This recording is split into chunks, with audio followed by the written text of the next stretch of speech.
स्वागतम्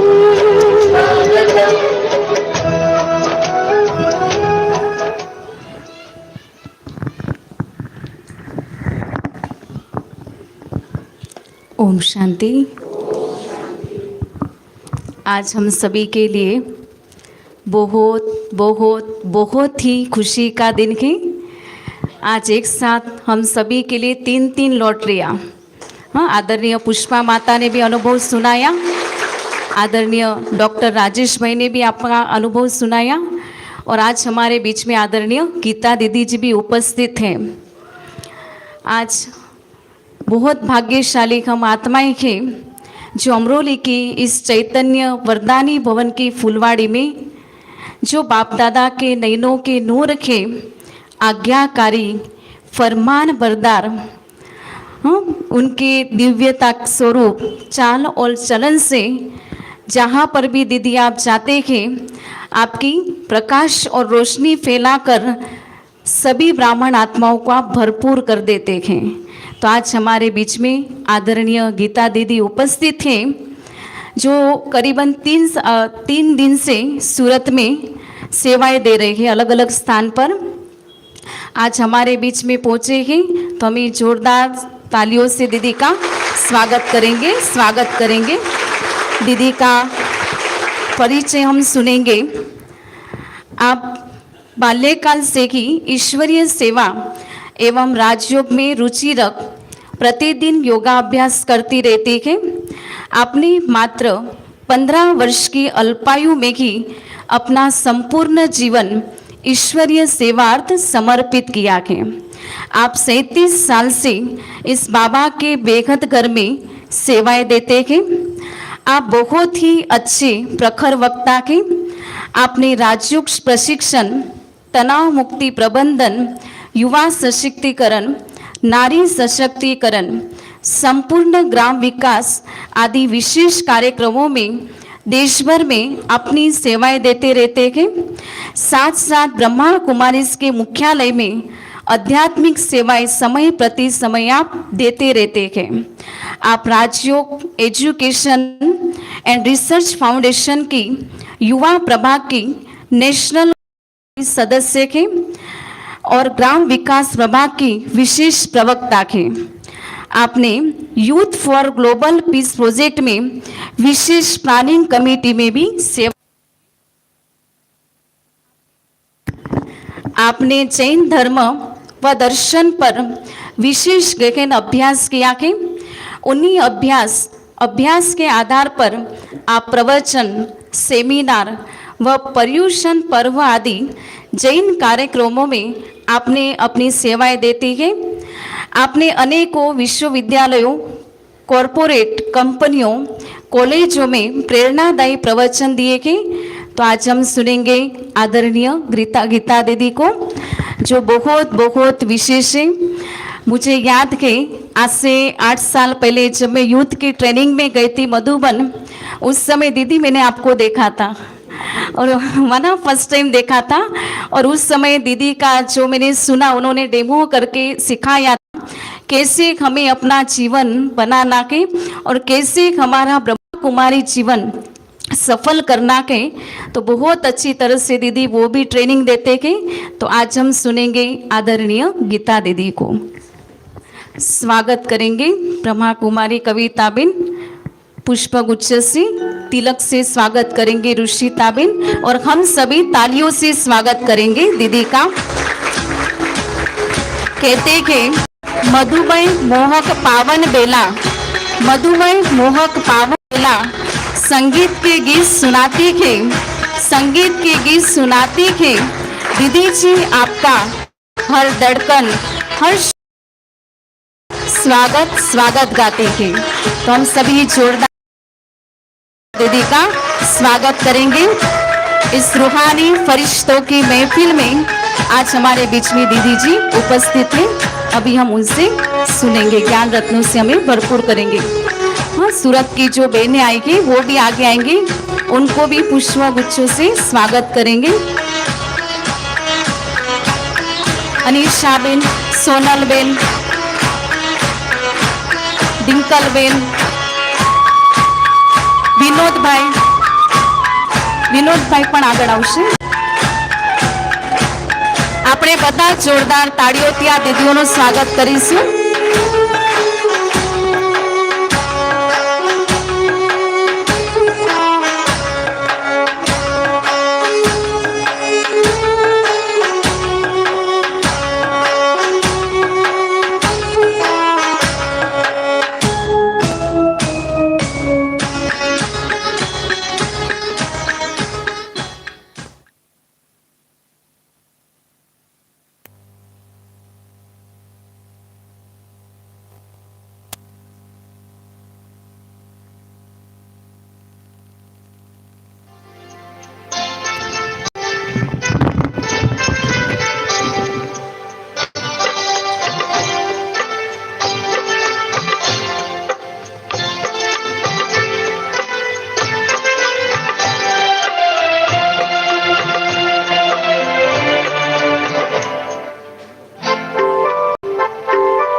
ओम शांति।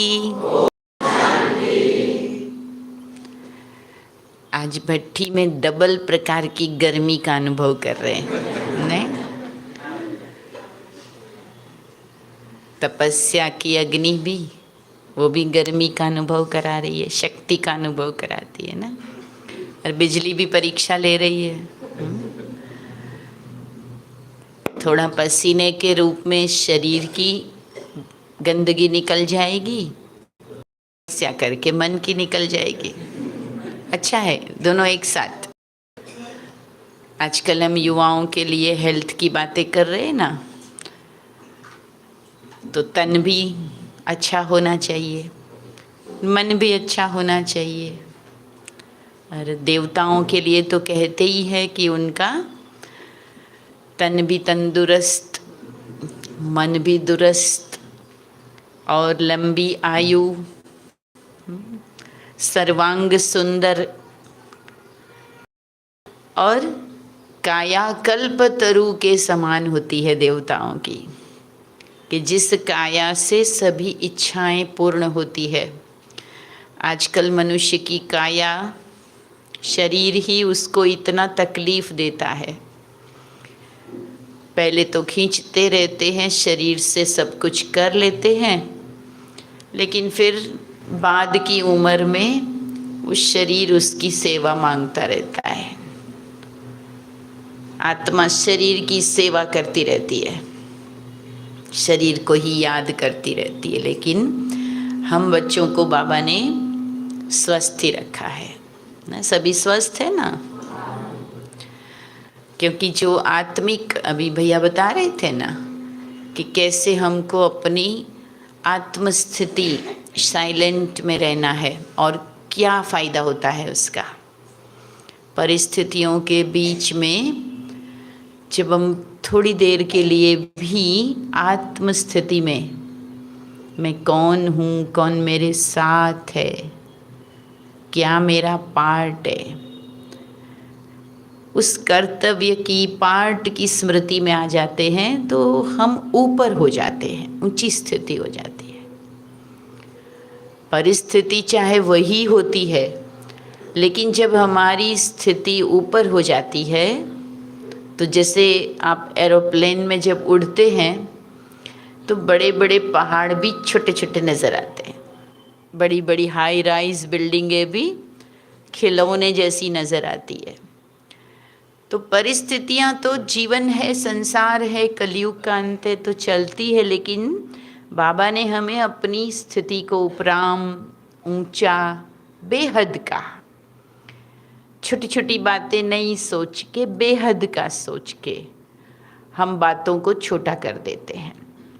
जैसे बचपन में स्कूलों में एक टीचर लोग सिखाते थे ना, बोर्ड पर एक लाइन बनाते थे और बोलते थे कि बिना हाथ लगाए इसको छोटा कर दो।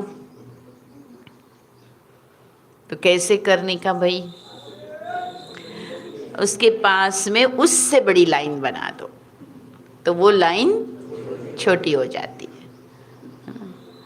तो हम बच्चे अपनी आत्मा को इतना बड़ी सोच में, बेहद की सोच में, बेहद की भावना में ले आते हैं तो परिस्थितियाँ उसके आगे, विघ्न कितने भी बड़े हों वो छोटे हो जाते हैं।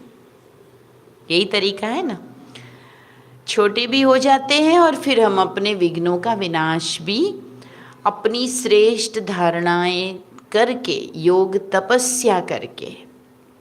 क्योंकि विघ्न क्यों आते हैं, कोई भी समस्या क्यों आती है, तो ज़रूर है तो हमारे कोई ना कोई पूर्व के कर्मों का लेन देन है।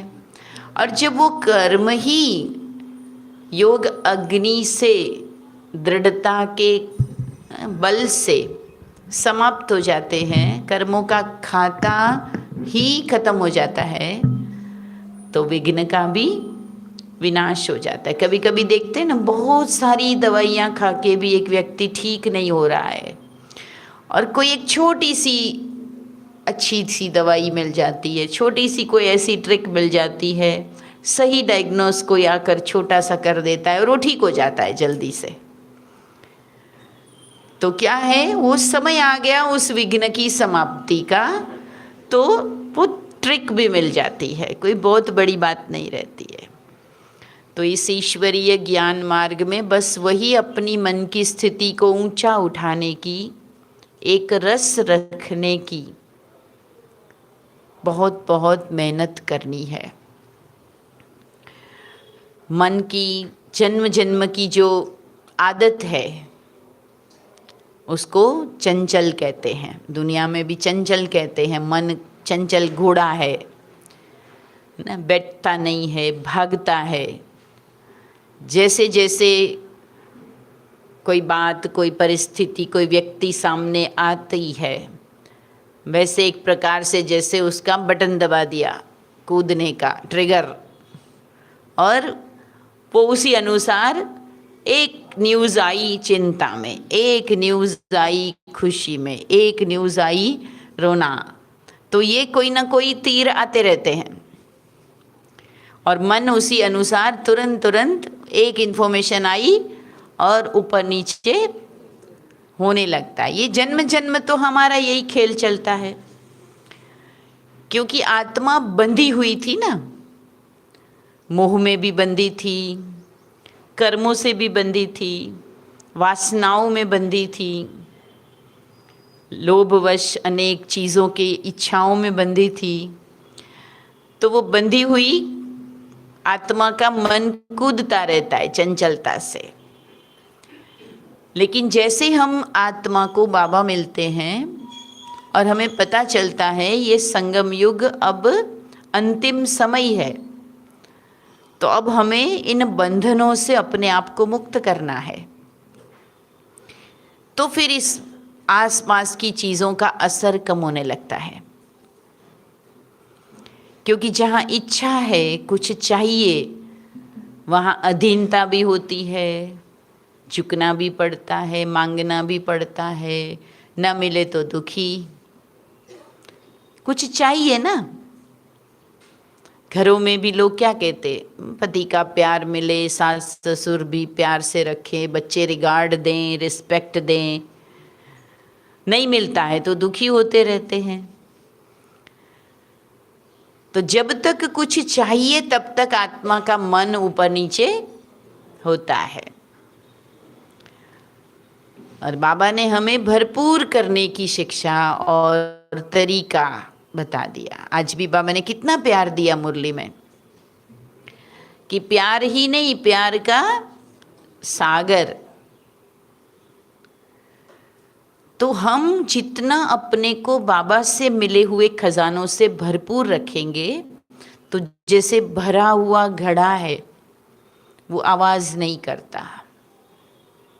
और होता है वो घड़ा लेके चलो तो क्या होता है, पूरे रास्ते पानी उछलेगा, आवाज करता रहेगा। तो हलचल भी किस मन में होती है, जिसमें कुछ अभी प्राप्तियां कम है, अधूरा है। तो बाबा कहते जब ये मौका मिला है भगवान से सर्व गुण और सर्व शक्तियों को भरने का, तो तुम उसी काम में लगे रहो। अब हमें कुछ भी किसी और से इच्छा नहीं रखनी है। जो पाना है वो सब कुछ बाबा से पाना है। अन्य जितने भी लोग मेरे जीवन में आए, उसके प्रति मेरा नजरिया, सोच कैसी हो कि ये मेरे जीवन में जो भी कोई आए हैं, मेरे व्यवहार संपर्क में आए हैं, मुझे इनसे कुछ नहीं चाहिए, लेकिन जो मुझे मिला है उससे मैं इनको कुछ दूं। तो जो देने वाला है उसका हाथ ऊपर होता है ना। किसी को आप कुछ देते हैं तो देने वाले का हाथ ऊपर होता है, लेने वाले का नीचे होता है। तो भक्ति में कहते हैं ना, चाह गई चिंता मिटी मनवा बेपरवाह, जिसको कछु न चाहिए वो शाहों का शाह। चाह गई, इच्छाएं गई, चिंता मिटी, तो मन हो गया बेपरवाह। बेपरवाह माना पुरुषार्थ की बेपरवाही नहीं है ना। किसी मर्यादा को टूट रहे हैं तो बेपरवाह, हाँ, अमृत वेला नहीं हुआ तो बेपरवाह, ऐसा बेपरवाह नहीं। लेकिन जो व्यर्थ का बोझ लेके, है ना, कई माताएं बड़ी दुखी होती रहती है, आज मेरी बहू ने ये बोल दिया, मन बड़ा दुखी हो गया। बच्चे ने बोल दिया, आपने हमारे लिए किया ही क्या है। आजकल के बच्चे बोल देते हैं, किया ही क्या है आपने हमारे लिए। तो माताएं सोच सोच के बाद में दुखी होती रहती, मेरे बेटे ने, जिसके लिए मैंने खून पसीना एक कर दिया, दिन रात जागी, और वो बेटा कहता है तुमने मेरे लिए किया ही क्या है। अरे वो बेटे ने बोला वो तो याद रहा, लेकिन उस बाप ने बोला वो याद नहीं रहा, है ना। वो कितनी प्यारी प्यारी बातें रोज करता है, वो भूल जाते। लेकिन वो छोटी छोटी बातें जो संसार से हमें अनुभव में आती है, कड़वे मीठे खट्टे जो भी कह दो, अनुभव है ना, तो वो क्यों ऐसा लगता है, क्योंकि हमने सोचा है कि मुझे, मेरा बेटा है ना, तो वो मेरा रिस्पेक्ट तो करना ही चाहिए, मेरी बात तो उसको माननी ही चाहिए। ज्यादा कुछ नहीं, मुझे पूछे तो सही कुछ कर रहा है तो। घर से बहू बाहर जा रही, बता नहीं रही कहां जा रही, दुखी हो गए। बताते भी नहीं आजकल के बच्चे। लेकिन बाबा ने क्या कहा है, वो बच्चे को आत्मा के रूप में देखो, उस बहू को भी आत्मा के रूप में देखो। ये सब मेरे साथ इस एपिसोड में काम करने वाले एक्टर है। हर एक को जो बोलना है, जो जिस वक्त करना है, वो सारा फिट किया हुआ है ड्रामा अनुसार। और ड्रामा क्या है? कल्याणकारी है कि अकल्याणकारी है? ये तो बाबा ने पॉइंट बता दिया, पर समय पे याद भी रखना है कि यह भी कल्याणकारी है। अच्छा है, मोह तो छूटा। बहुत प्यार करते बहू बेटे तो मोह बना रहता। अगर नहीं पूछते, नहीं मानते तो मोह तो टूटा। हर चीज में कुछ तो अच्छा होता है ना। हम युवाओं को समझाते हैं कि दीवार पे लगी हुई घड़ी अगर बंद भी पड़ी है ना, तो भी दिन में 2 बार सही टाइम बताती है। बताती है, उतना ही समझ लो अच्छा है। लेकिन अगर वो जो बाकी के समय को देखकर हम दुखी होंगे, तो ये तो हमारी सोच में ही कमी है ना। तो न हमें किसी का मान मिले ऐसी इच्छा है, न किसी का साथ मिले ऐसी इच्छा है। बाबा ने हमें निराधार बनने का भी शक्ति और समझ दोनों दी है। आजकल संसार में बातें हो रही ना, आत्मनिर्भर बनो। सच्चे रूप में आत्मनिर्भर बनना बाबा हमको सिखाते हैं।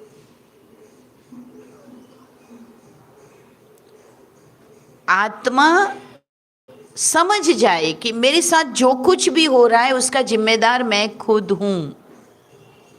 आगे भी मुझे जो भी जीवन में होने वाला है वो भी मेरे ही कर्मों के कारण होगा, भले निमित्त कोई बनेगा। दोष किसी को नहीं देना है। एक तो इच्छा नहीं रखनी, दूसरा दोष ब्लेम नहीं करना है किसी को। देखो, बैंक से आपने लोन लिया तो लेते समय वहाँ कोई दूसरा ऑफिसर था, लेकिन जब आप नहीं भर पाए तो रिकवरी करने के लिए आते हैं घर पे नोटिस लगा के जाएंगे। अगर 10 दिन में ये नहीं किया तो आपका घर हम ले लेंगे, आपका ट्रैक्टर हम ले लेंगे, आपकी गाड़ी हम ले लेंगे। और रिकवरी करते समय दूसरा ऑफिसर होता है, वो उसकी ट्रांसफ़र हो गई। अभी आप बोलेंगे ये वाला ऑफिसर मेरे से क्यों मांग रहा है, मैंने इससे थोड़ी लोन लिया है, ये क्यों मांगने आ गया। लेकिन जो दिया वो भी उसने नहीं दिया था, किसका था? बैंक का पैसा था। वो तो केवल सीट पर बैठा था, उसकी साइन थी, उसके हाथ से मिला, ठीक है, अच्छी बात है। अब जो रिकवरी करने आया वो भी खुद के लिए थोड़ी मांग रहा है। आपका हिसाब बाकी है बैंक को भरना, तो बैंक वाले आप उनको भेजे हैं। संसार में भी जो भी व्यक्ति दुख देने आया, तकलीफ दे के गया, वो उसके लिए कुछ उसको नहीं फायदा होने वाला था। हम दुखी क्यों होते हैं? जब हम व्यक्ति को देखते हैं, मैंने इसका क्या बिगाड़ा बताओ, और ये आकर के मेरे से लड़ता है, ये करता है, वो करता है, मेरी बात करता है, मेरी निंदा करता है, मेरी चुगली करता है। मैंने इसका कब किया है क्या? फिर ये क्यों मेरा करता है? चलो मैंने इसका बिगाड़ा, ये मेरा बिगाड़ा तो अच्छी बात है, वो कोई बात नहीं। वो गले नहीं उतरता। और उसमें भी नॉन बीके अज्ञानी आत्माएं, वो अगर कुछ करते भी है ना, तो फिर भी एक बार क्या सोचते हैं, जाने दो, अज्ञानी है, इनसे क्या लड़ना है, बाबा ने बोला है तुम्हें शांत रहना है। लोग बोलेंगे ओम शांति वाले होके बोलते हो, इसलिए भी सही, लोक संग्रह अर्थ परमार्थ है ना। लेकिन अगर कोई बीके ज्ञानी आत्मा और वो अगर किसी कारण से निमित्त बनती है जिससे मुझे तकलीफ होती हो, मुझे कोई अड़चन आती हो, कोई रुकावट आती हो, कोई चांस उसने ले लिया, मेरे वाला चांस मेरा था, ले लिया उसने, तो मन में आता है बाबा के बच्चे हैं, इनको ऐसा नहीं करना चाहिए, तो वो हलचल में फिर आ जाते हैं। बाबा कहते हर वो चीज़ जो तुम्हारे साथ हो रही है, वो तुमने जो डिपॉजिट किया है वही तुम विड्रॉ कर रहे हो। हर व्यक्ति के साथ भी हमारा एक खाता है, और उस खाते में मैंने जितना जो आपके खाते में डाला होगा वही आपके खाते से मेरे खाते में मैं ले सकती हूँ। किसी तरह किसी टाइम थोड़ी सी ईर्ष्या मैंने आपके प्रति कर ली, थोड़ा सा मैंने कुछ आपके लिए हल्का सोच लिया, थोड़ा सा मैंने कुछ आपसे स्वार्थ भरी बात सोच ली, वो मैंने आपके खाते में समझो स्वार्थ को जमा कर दिया, निंदा को जमा कर दिया। अब जब आपकी तरफ से मेरे पास आएगा तो जो जमा होगा वही तो आएगा। तो जो मुझे मिल रहा है वो क्या मिल रहा है? जो मैंने पहले जमा किया है। हर व्यक्ति जो मेरे जीवन में आता है मेरे पार्ट के साथ में, उन सब के साथ मेरा एक लेन देन का अकाउंट है, खाता है, और खाते को स्वीकार ही करना पड़ेगा। किताब बोलती है वही वो देगा, और जब मिलता है तो ब्याज सहित भी मिलता है ना। थोड़ा तो बढ़ ही जाता है, काफ़ी समय डिपॉजिट रहेगा तो बढ़ता तो है ना भाई। तो फिर ये भी कभी कभी लगता है मैंने इतना थोड़ी ना बोला था, उसने तो बहुत बोला, लेकिन वो जब भी बोला था उसके बाद उस समय अच्छी स्कीम चल रही थी, ज़्यादा ब्याज मिल गया। और वो जब मिला तो मुझे लगता इतना तो नहीं करना चाहिए ना, मैंने तो जरा सा, मैंने तो ऐसे ही मजाक में बोला था। जब भी मजाक में कुछ बोलते हो तब याद रखना कि मेरे साथ मजाक होगा तो मेरे पास शक्ति तो है कि नहीं सुनने की। इसलिए दुनिया के हर धर्म ने ये कहा है कि वो आचरण दूसरों के साथ कीजिए जो आप दूसरों से अपने लिए चाहते हैं। जिसने इतना समझ लिया ना, समझो सारा ज्ञान उसको समझ में आ गया। जो चाहिए वो जमा करो। बोया पेड़ बबुल का तो आम कहाँ से खाएंगे, उसमें क्या उगेगा? कांटे, आम तो नहीं पकेंगे। तो एक तो इस जन्म में हमें किसी को ब्लेम नहीं करना है, और तीसरा अपने खाते में जितना हो सके तन से, मन से, कर्मों से, अपने पास धन है तो धन से, साधन है तो साधन से खाता जमा करना है। अभी फिर भी अच्छा समय है कि हम कुछ खाता जमा कर सकते हैं। अंत समय आता जाएगा, परिस्थितियां और विकराल होंगी। शरीर आज चलता है उतना भी अंत में नहीं चलेगा, और हिसाब किताब सामने आ जाएंगे, प्रकृति भी हलचल में आ जाएगी। तब अगर मेरी आत्मा जगी कि भाई अब मुझे थोड़ा पुण्य करना है, तो पुण्य करेंगे कैसे? धरती हिल रही होगी तब कहो कि मेरा प्लॉट ले लो बाबा, सेवा में सफल करो। है बाबा कहेगा थैंक यू बच्चे, मैं भी पक्का व्यापारी हूँ, लूंगा तो मुझे तुमको देना पड़ेगा। अब तो तू ही रख, लेके जा परम धाम। लेके तो नहीं जा सकते। अभी मेरे पास समय है हर संबंध को अच्छा बनाने का, अपने तन से सेवा करके तन को पवित्र करने का, शांति से योग में बैठने का भी अभी समय है।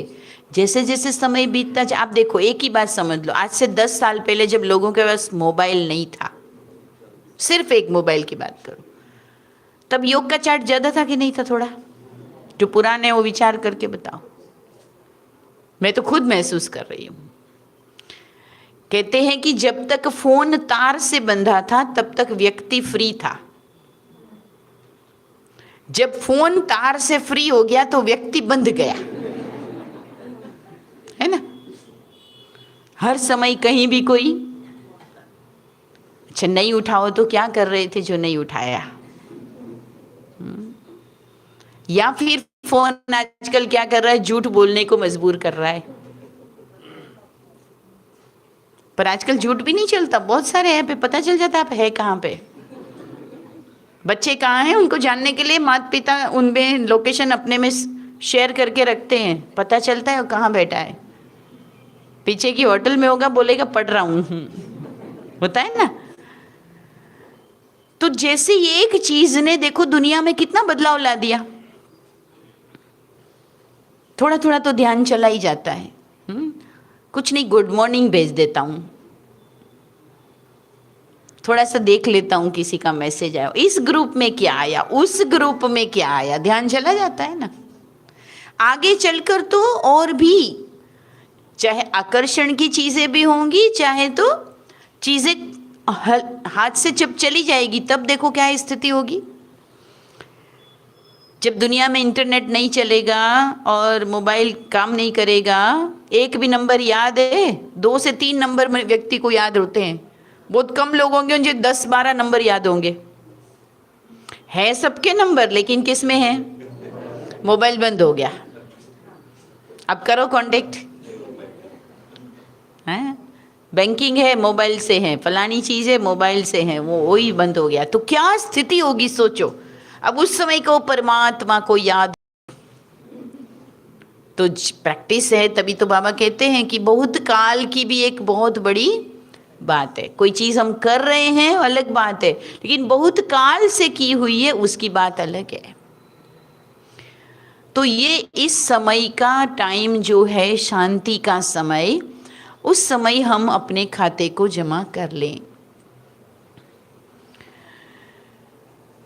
चौथी बात है अपनी चेकिंग भी करते रहे, जिसको बाबा कहते बच्चे मियाँ मिट्ठू नहीं बन जाना। मैं तो इतने समय से ज्ञान में हूँ, धारणा में हूँ, खान पान के नियमों का पक्का पालन करती हूँ, अच्छी बात है, लेकिन मियाँ मिट्ठू नहीं बनना है। अभी अगर ये काम कर लिया तो अब और कोई सूक्ष्म धारणाओं के ऊपर काम करना है। केवल मेरा ये कोई स्टेटस नहीं है कि मैं इतनी पुरानी हूं, है ना। खरगोश और वो उसकी कहानी आती है ना कछुए की, तो कभी कभी पुराने हो गए तो आगे जाके, अभी तो सब पीछे से आ रहे हैं, तब तक थोड़ा, तो कई अलबेलेपन के तकिए लग जाते हैं। कहीं थोड़ी सी छांव मिली, हाँ ये बढ़िया है, फ्रीडम मिली, पद मिला, स्टेटस मिला, अच्छा कुछ चांस मिला, मान शान मिला, अब ठीक है, अब बोलो परम धाम जाना है ना। अभी नहीं थोड़ा, अभी क्या, अभी तो बढ़िया से ये हुआ है, ब्राह्मण परिवार में पहचान अब जाके बनी है, अब परम धाम थोड़ा रुक जाए। मन में ये संकल्प आता है। ये कौन सा है तकिया? अलबेलेपन का तकिया। तो कई बार उसमें हम रुक जाते हैं, अब जाके तो मैं महारथी बनाऊं। अब थोड़ा इस महारथीपन का जो नशा नहीं, सुख मिल रहा है वो तो ले लूं, है ना। बाद में वो परम धाम वाली शांति और देख लेंगे, है ना, सतयुग वाला सब बाद में पा लेंगे। तो ये होता है कभी कभी। तो हमें चेकिंग करनी है कि ज्ञान के अंदर भी मेरी सूक्ष्म धारणाएं कैसी है, मेरी दृष्टि में, वृत्ति में, संकल्पों में, स्वप्न में, मेरे योग में क्या क्या मुझे अभी भी तकलीफें आती है। ऊपर ऊपर से नहीं, है ना, हमें ओके हैं नहीं, चेक करना है, पूछना है। बाबा कहते हैं निरअहंकारी बनकर अपने से बड़ों को, अपने से अनुभवी आत्माओं को पूछो, मेरी ये स्थिति है, मैं इस बात में मूंझती हूँ, मेरे को इस बात में संशय क्यों आता है, जब जब ये होता है मेरे मन में हलचल आती है, मुझे क्या करना चाहिए। पर्सनल भी अपने से जो अनुभवी है उनसे बात करें। जीवन भर हमें अपने आप को बदलते रहना है, बनाते रहना है। हम बन नहीं गए, अभी तो अंडर प्रोसेस है। तो तब तक चेकिंग करें और फिर चेंज करते रहे, अपने में चेंज करते रहे, तो नवीनता भी रहेगी। नहीं तो एक प्रकार की जीवन हो जाती है, रोज उठना, ये करना, वो करना, वो करना, वो तो सब चल ही रहा है। उसमें भी कभी कभी बाबा ने अभी थोड़े दिन पहले एक शब्द यूज किया था, बच्चे ठंडे ठार हो जाते हैं। तो ठंडे ठार नहीं होना है। ये हमारी यहाँ कोई मंजिल नहीं प्राप्त हो गई है। हम यहाँ ही सेट होने के लिए नहीं आए हैं। हम यहीं कोई अच्छा घर हो जाए, रहना हो जाए, बच्चे सेट हो गए, मेरी तबीयत ठीक हो गई, मेरे विघ्न समाप्त हो गए, यहीं का सब प्राप्त करने नहीं आए। ये तो हमारा स्टेशन है। गाड़ी तो इस स्टेशन से मिलने वाली है ऊपर की। अभी तो स्टेशन पे पहुंचे, सही जगह पे खड़े हैं। गाड़ी में बैठ के चलना तो, उड़ना तो अभी बाकी है। यहाँ की कोई प्राप्ति नहीं है, ये प्रारब्ध नहीं बन गई हमारी। संगम युग में भी बहुत कुछ मिलेगा। संसार भी ऊंची नज़रों से देखता है, अरे ये तो ब्रह्मा कुमार है, ब्रह्मा कुमारी है। क्योंकि आजकल पहले वाली बातें तो है नहीं, पहले विरोध था, अब विरोध नहीं है। अब तो कोई ऊंची नज़रों से देखते हैं कि इतनी बड़ी संस्था से जुड़े, इतने अच्छे कार्य से जुड़े हैं, आंख मीच के इनके ऊपर भरोसा कर लो। ऐसा आजकल हो रहा है। कुछ जगह छोड़ दो, कहीं कहीं भले विरोध किसी कारण से होता होगा, लेकिन आजकल बाबा ने इतना अच्छा स्टेटस हम बच्चों को दे दिया है कि ब्रह्मा कुमार कुमारी बनना भी अपने आप में एक शान है, एक बढ़िया कैरियर है, ये बढ़िया चीज़ है। तो ये तो ज़रूर मिल जाता है, लेकिन हमारी अंतिम मंजिल क्या है? स्वर्ग बन रहा है पुरुषार्थ से, सेवाओं से, अच्छी बात है। मैं स्वर्ग में अपनी सीट कहाँ पे देख रहा हूँ? मैं अपने को किस योग्य बना पाई हूँ? स्वर्ग आज शुरू हो जाए सतयुग, तो मेरा रोल क्या होगा? बाबा मुझे कौन सी सीट पर बिठाएंगे? तो मेरा क्या रोल होगा? रोल के लिए मैं योग्य हूँ, चेक करना पड़ेगा ना।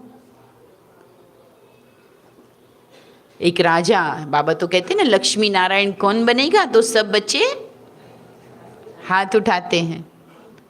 फिर बाबा ये भी कहते हैं कि दर्पण में देखो। खुशी तो यही होनी चाहिए कि नंबर 1 बनना है, नंबर वार भी नहीं। ये तो बाबा नशा तो चढ़ाते ही है और चढ़ना भी चाहिए, परंतु केवल नशे से भी नहीं काम चलेगा ना। फिर उसके अनुरूप हमारा वर्तमान पुरुषार्थ, कर्म, ये तो जरूर होना चाहिए। एक राजा सतयुग का कैसा होगा बताओ? कल्पना करो, सतयुग का राजा। आज भी कोई राजा हो तो एक अच्छे राजा की क्या इमेज होती है, क्या पर्सनालिटी होती है, क्या उसके डिसीजन होते हैं, क्या उसका व्यवहार होता है ना? कितना शक्तिशाली होना चाहिए, कितना बुद्धिमान होना चाहिए, कितने अच्छे उसके निर्णय होने चाहिए। प्रजा को ऐसा लगना चाहिए मेरे बैठे अपने ये है ना, तो हम निश्चिंत है। तो मेरे भी कोई भी काम समझो मैंने हाथ में लिया, बाबा ने मुझे कोई सेवा दी, वो सेवा को मुझे ऐसे संभालने का कि जब मैंने संभाल लिया तो दीदी को सोचने का काम नहीं, किसी को सोचने का काम नहीं, इनके हाथ में सौंप दिया ना, कंप्लीट होके आएगा। इतने रिस्पॉन्सिबल हमें बनना है। कोई भी समस्या आएगी, पता है ये व्यक्ति कभी डिस्टर्ब नहीं होगा, ये कभी नहीं उलझेगा, ये हर चीज के अंदर से सुलझाने वाला रास्ता निकाल देगा। हम ऐसे हैं? या कई बार कईयों के लिए सोचना पड़ता है, भाई इसको कुछ बताओगे तो ध्यान रखना, इसको मधुबन लेके गए, अच्छा कमरा नहीं मिला तो पता नहीं मधुबन में ही डिस्टर्ब हो जाएगा, होता है ना। बाबा मिलन के दिन कितने समय से तैयारी करके आते, बाबा मिलन बाबा मिलन। बाबा मिलन के दिन हॉल में आते बड़ी खुशी खुशी से, तब तक अवस्था जोरदार। अंदर आके पता चलता है हमारे ग्रुप के एक भाई को आगे सीट मिली, मेरे को नहीं मिली है। बेंजिन बोला जहां चाहे मिल ढूंढ के बैठ जाना, अवस्था खत्म। उसी दिन उधर बाबा आया, लेकिन मन में कितने प्रकार के संकल्प चल रहे हैं। हो जाता है, परीक्षाएं तो आएंगी। तो मेरे लिए किसी को इतना सोचना ना पड़े कि पता नहीं भाई इसको छेड़ेंगे, इसको कोई मनपसंद का काम, ड्यूटी या स्थान जो भी नहीं मिला तो बाप रे बाप ये क्या कर देगा। सुलझाना है।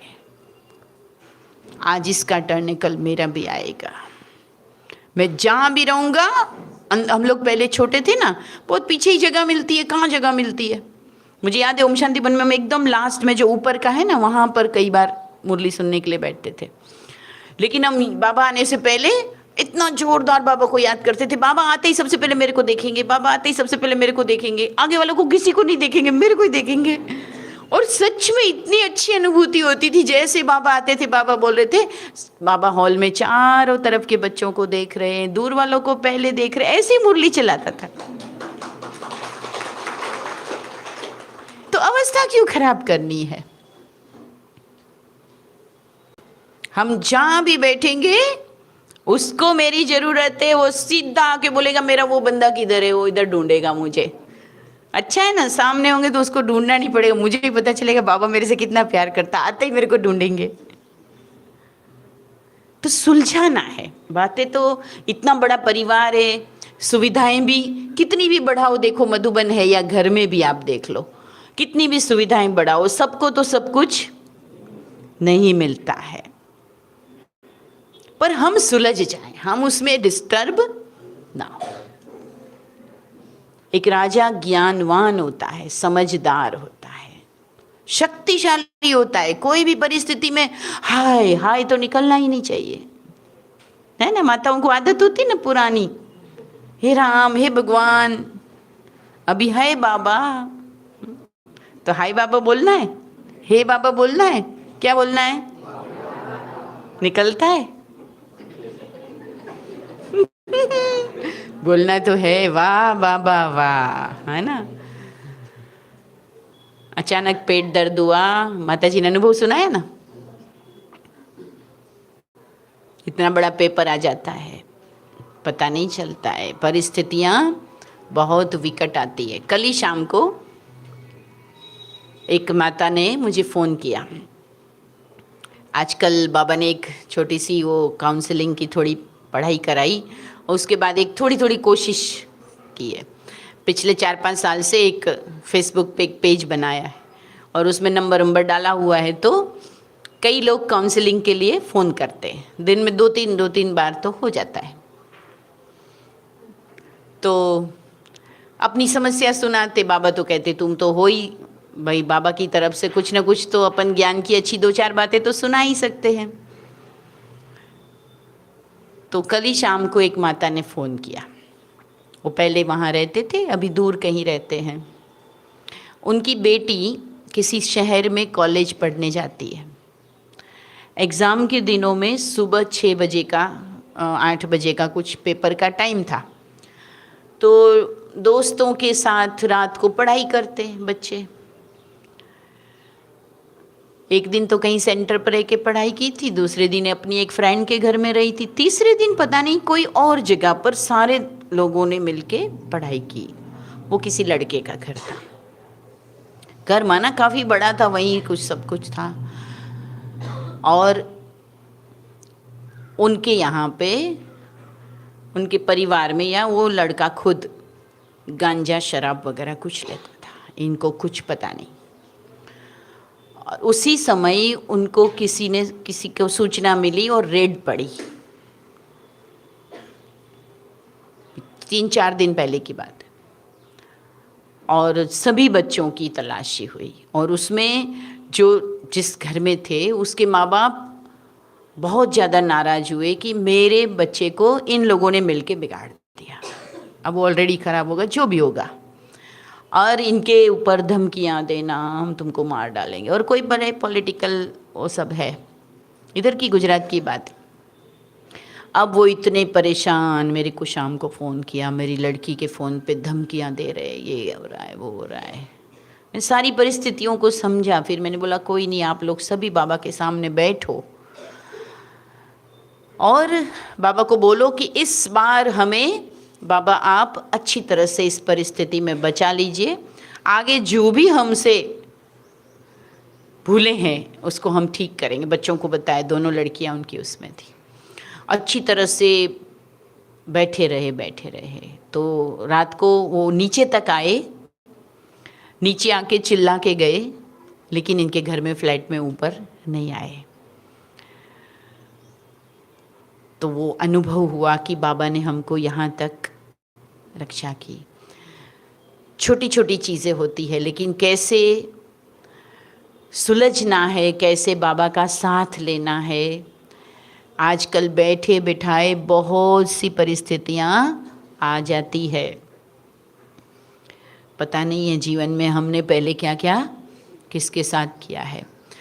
तो हम अपने को देखें कि मैं कितना हर परिस्थिति से बाहर आने की क्षमता रखता हूँ, कितनी देर तक कोई परिस्थिति में मतलब बिजी रहता हूँ, एंगेज हो जाता हूँ। बात आई गई, बाबा बोलते पानी पे लकीर टिकती नहीं, लेकिन जो बाबा कहते हैं वो बातें पत्थर पे लकीर, जो मिटती नहीं, पर कभी उल्टा हो जाता है। बाबा की बातें पानी पे लकीर की तरह निकल जाती, और जो बातें हैं वो तो आएंगी, लेकिन कितना जल्दी मैं उसमें से बाहर आ जाती हूँ, ये कोशिश करनी है। क्यों, क्या, कैसे, है ना, उसको कुरेदते रहते हैं। भक्ति मार्ग में एक कहानी बताते हैं कि किसी दूसरे की भी कमियों को कुरेदना नहीं चाहिए, वर्णन नहीं करना चाहिए। एक किसी ब्राह्मण कोई के पिताजी की मौत हो गई थी, तो उसके पीछे वो करते हैं ना भोजन, उसमें ब्राह्मणों को बुलाया था। तो ब्राह्मण लोग खाना खाने आए थे, वहाँ खुले में खाना बन रहा था। तो ऊपर से एक चील जो होती है ना, क्या बोलते हैं गुजराती में, समड़ी, वो सांप को उठा के जा रही थी।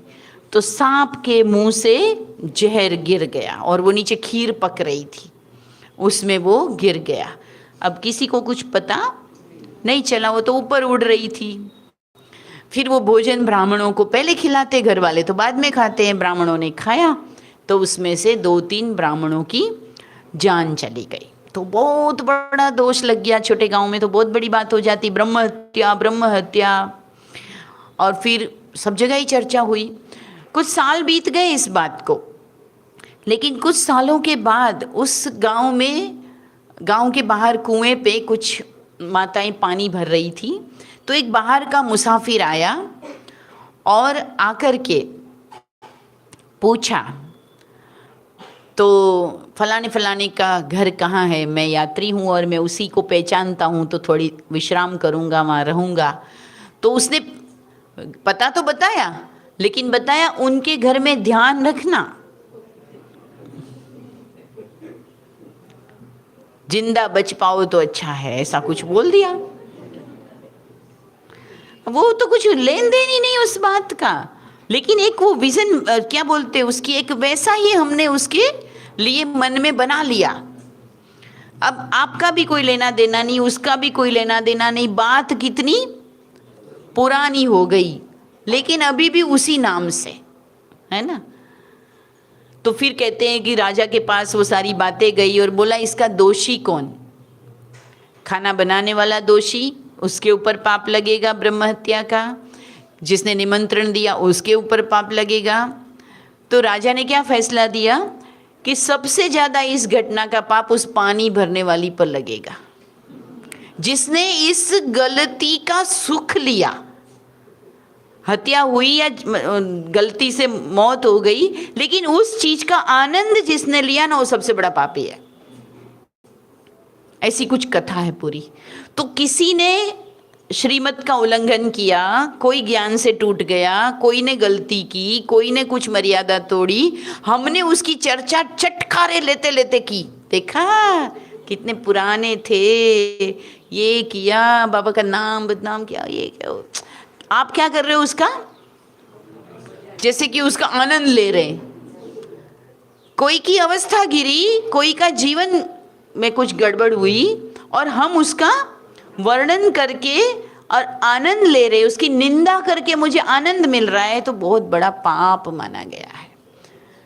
तो बातों को कुरेदना, दूसरों की गलतियों को, दूसरे के जीवन की बुरी घटनाओं को एक दूसरे को सुनाना, सुनाने का आनंद लेना, ये इस जीवन में कभी नहीं करना। यही व्यर्थ बातें हैं। इसलिए बाबा ने बीच में एक बार कहा था, बच्चे पर मत, पर संग और पर चिंतन, इन सभी पर को काट दो। ये पर है ना, ये काम के नहीं है। और एक पर को रखो, पर उपकारी बनो। कोई कैसा भी है, जैसे भगवान ने अपकारियों पर उपकार किया। जन्म जन्म हमने क्या किया, भगवान की भी निंदा की, है ना। भगवान को भोग लगाते और फिर ठन ठन ठन बजाते, कहते तेरे को थोड़ी मिलेगा, मेरे को मिलेगा। जड़ मूर्ति के आगे भोग लगा के खा लिया खुद ने। यही तो सब किया ना। और भगवान ने आके फिर भी हमारा कितना भला किया। तो हमें भी पर उपकारी बनना है। देखो, जो सच्चा योगी है वो स्वप्न में भी किसी को दुख देने का सोच नहीं सकता। किसी को दुख देने की प्लानिंग करना या दुख देना तो बहुत दूर की बात है। वो सोच भी मन में ना आवे कि इसको तो ना कुछ दिखाना चाहिए, इसको तो पाठ सिखाता हूं, इसका तो कुछ होना चाहिए, बहुत उड़ रहे हैं। संकल्प भी ये नहीं आना चाहिए। हम सुखदायी आत्माएं हैं, हम देवताओं की आत्माएं हैं, जिनके आगे भक्त कितनी कितनी आशाएं लेकर आते हैं। हम भगवान के सुखदायी बच्चे हैं। तो संगम युग में कभी ऐसा कोई उल्टा खाता हमारा नहीं बन जाना चाहिए। नहीं तो बाबा ने कहा है, चढ़े तो चाखे वैकुंठ रस, परंतु कुछ ऐसा गड़बड़ किया तो माइनस खाता बनना शुरू हुआ, तो गिरे तो। बहुत सी आत्माएं संगम युग में कल ऐसी दिखती थी कि वो टॉप पे हैं और आज ऐसे लग रहा है कि वो पट पे हैं। ऐसी गड़बड़ कर लेते हैं और फिसलने में कोई मेहनत नहीं लगती, चढ़ने में ही सारी मेहनत है।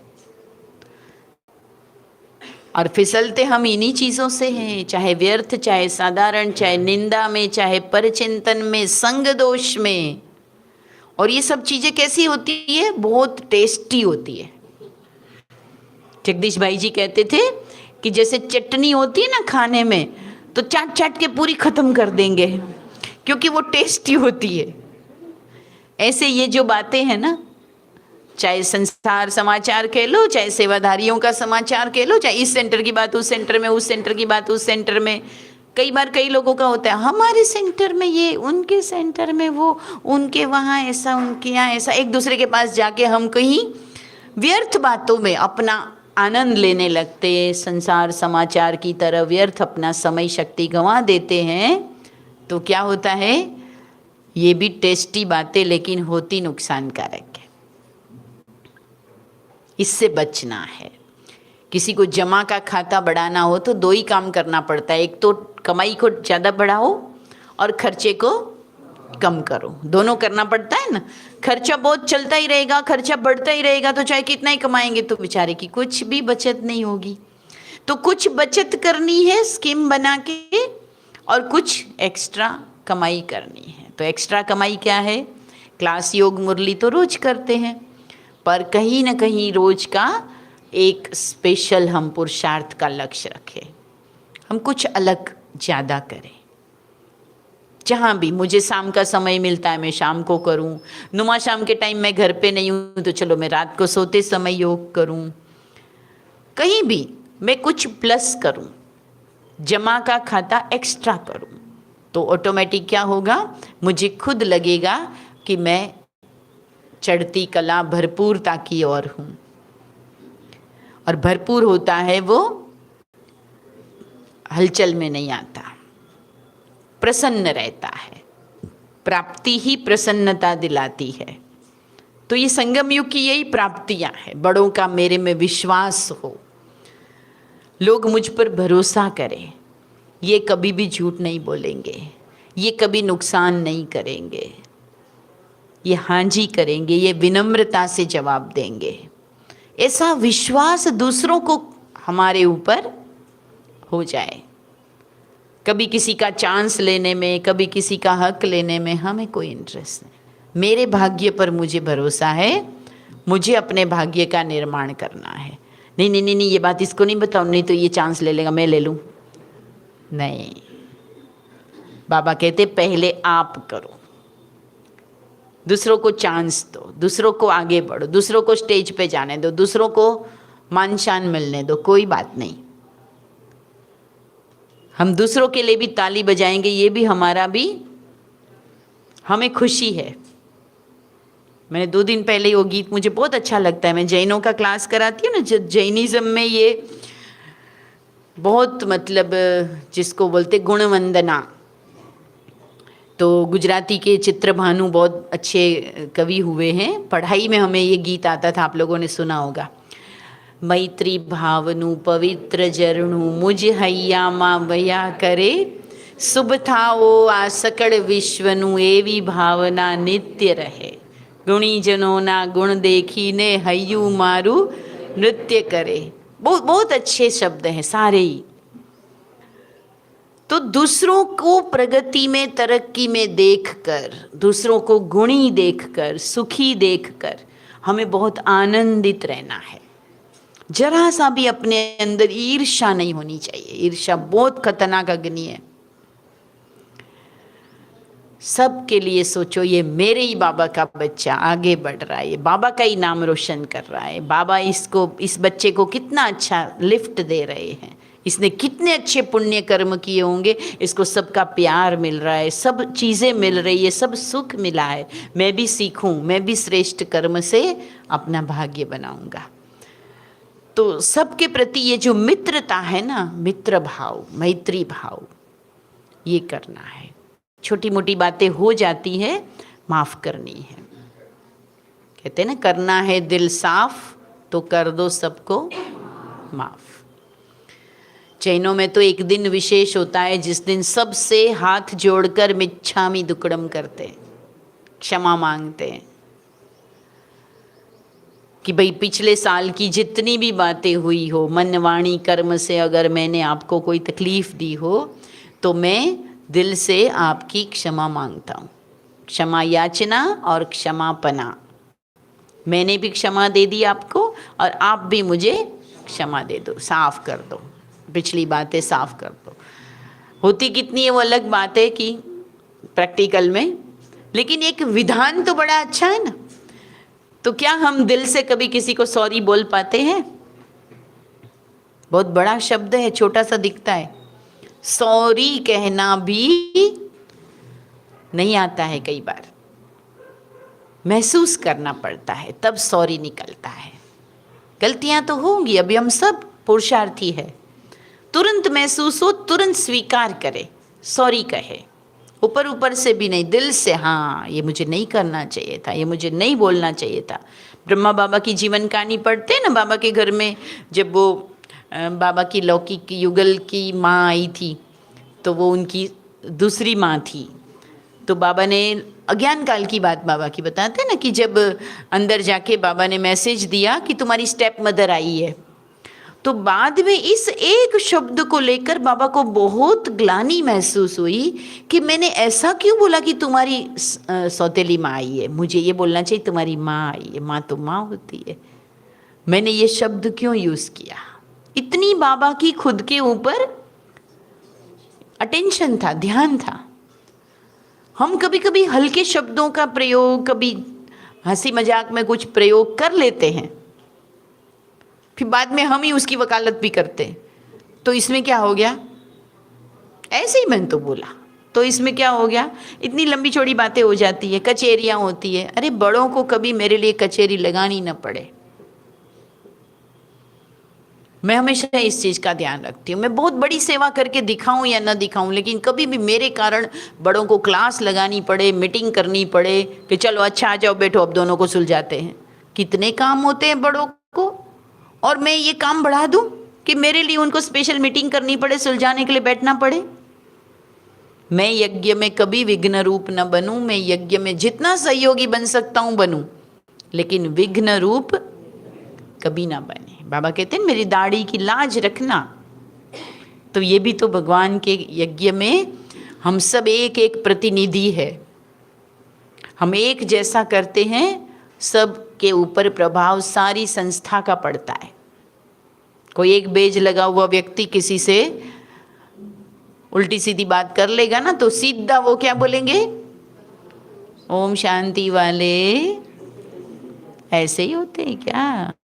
है ना? किसको गाली लगी? तो मुझे अपने बाप को गाली थोड़ी दिलानी है।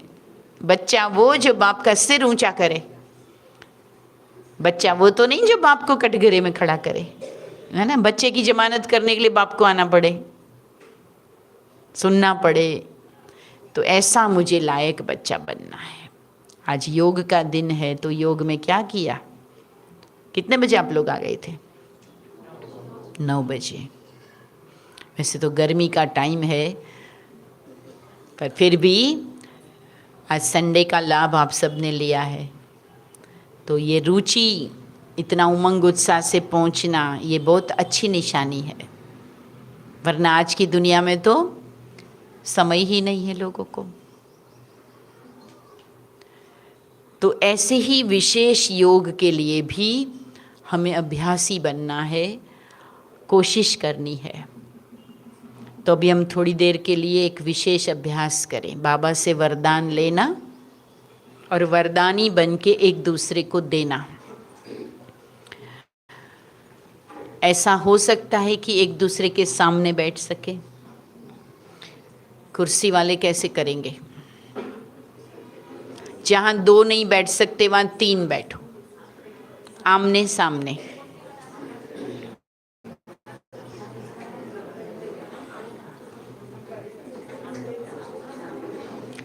वैसे तो खड़े होके करते हैं हम लोग ब्लेसिंग्स का, लेकिन ज़्यादा रीसेट नहीं करना पड़े, नहीं तो जो जहाँ है वहाँ बैठो।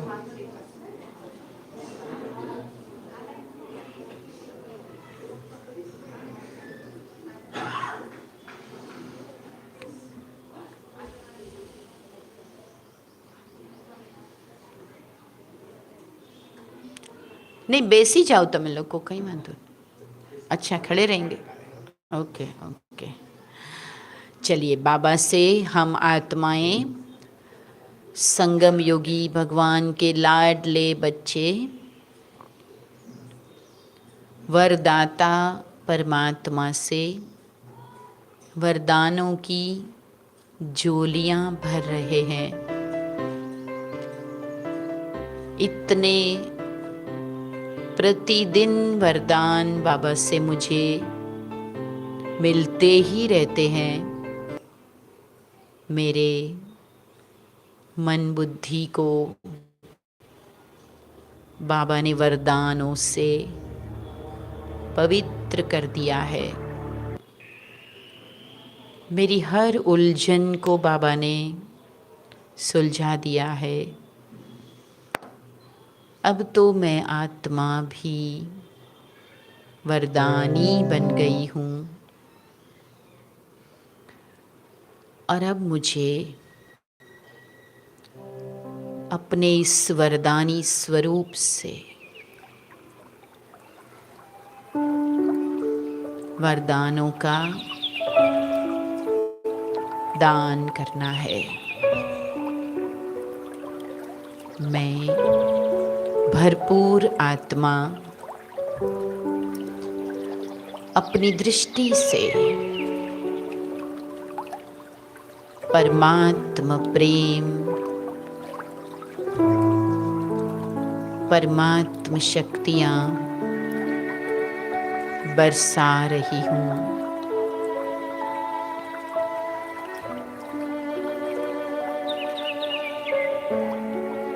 मेरे सामने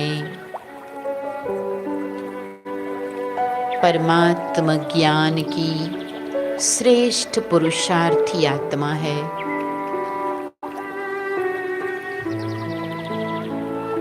मैं मस्तक के बीच विराजमान वरदानी आत्मा,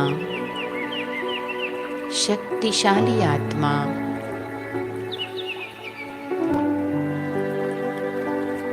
ये शुभ भावना को प्रसारित कर रही हूँ कि इस आत्मा को अपने पुरुषार्थ के मार्ग में सदा प्रगति, उन्नति होती रहे।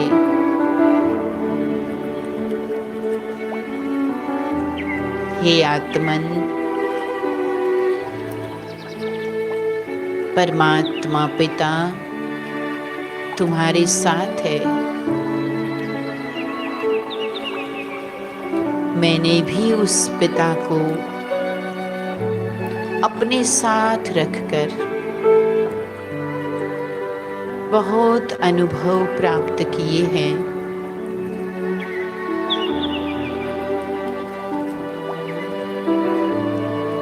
हर आत्मा को वो अपनी हजारों भुजाओं से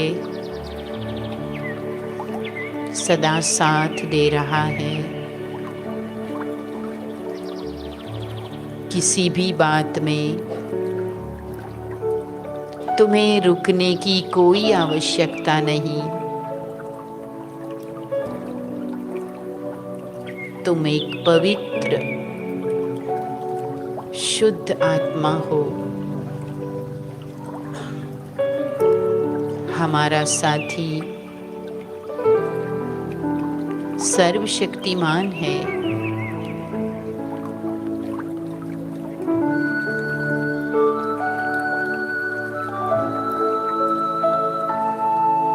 अब आपको अपने लिए बाबा से मिला हुआ जो वरदान बहुत काम आया हो उसे याद कीजिए। मेरे जीवन में बाबा से, बड़ों से किसी विशेष त्योहार पर, किसी विशेष प्रसंग पर मुझे जो वरदान मिला था, मुझे बहुत बहुत उपयोगी हुआ था, उसे याद कीजिए। किसी को विजयी भव का वरदान मिला था, किसी को विघ्न विनाशक का वरदान, किसी को सर्व शक्तियों के मास्टर का वरदान। वास्तव में वो दिन, वो घड़ी कितनी सुहानी थी जब मेरे जीवन में वरदानों से मैं आत्मा परमात्मा की पालना को पाई और मेरा परिवर्तन हुआ। मेरी समस्या सुलझ गई, मैं मजबूत हो गई। हर एक का कोई न कोई अनुभव है।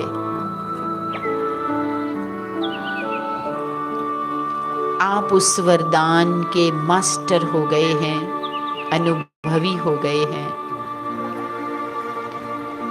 ये वरदान आपकी अपनी संपत्ति बन गया है। चले इस वरदान को अन्य आत्मा को भी दे।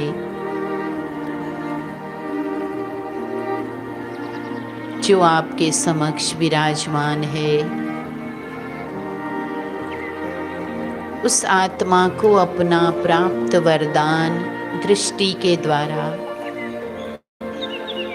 संकल्पों के द्वारा, भावनाओं के द्वारा देते रहें।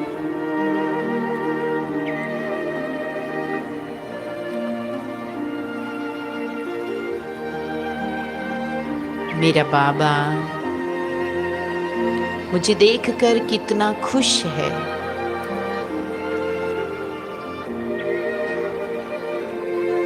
जैसे बाबा शक्तियां देते हैं, आज मैं भी वही पार्ट बजाऊं, प्यार से सभी की उन्नति हो, सभी की अवस्था मजबूत हो, सभी शक्तिशाली बने,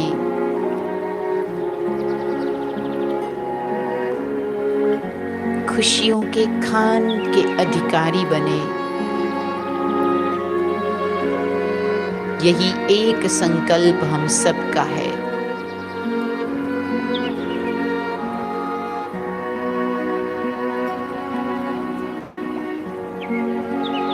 बाबा ऊपर से हम सबको अपनी किरणों की बाहों में समाये हुए प्यार दे रहे हैं।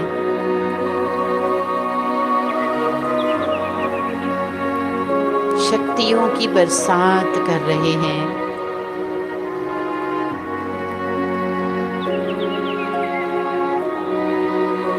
मैं भाग्यवान आत्मा अपनी झोली भी भर रही हूँ।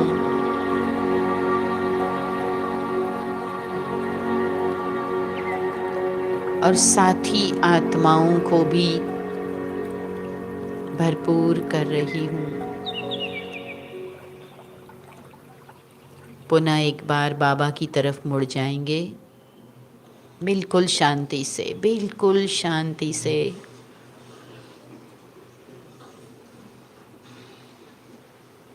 और सच्चे दिल से बाप दादा की दृष्टि लेते हुए बाबा का बारंबार शुक्रिया करेंगे।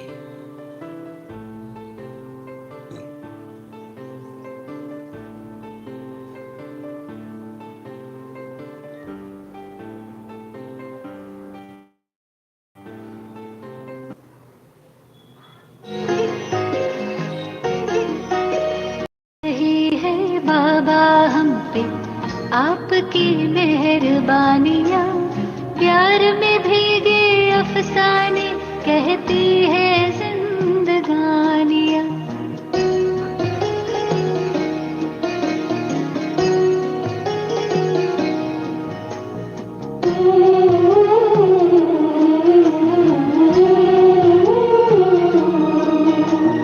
बरस रही है बाबा हम पे आपकी मेहरबानियाँ, प्यार में भीगे अफसाने कहती है जिंदगानियाँ।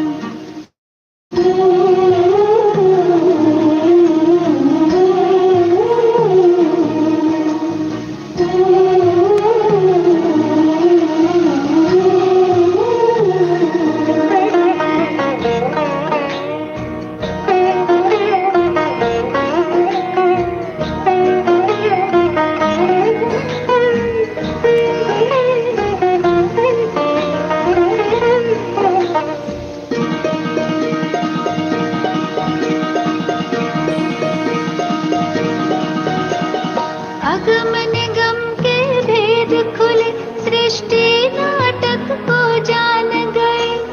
दिव्य दृष्टि दी आपने तो हर पर्दे में पहचान गए।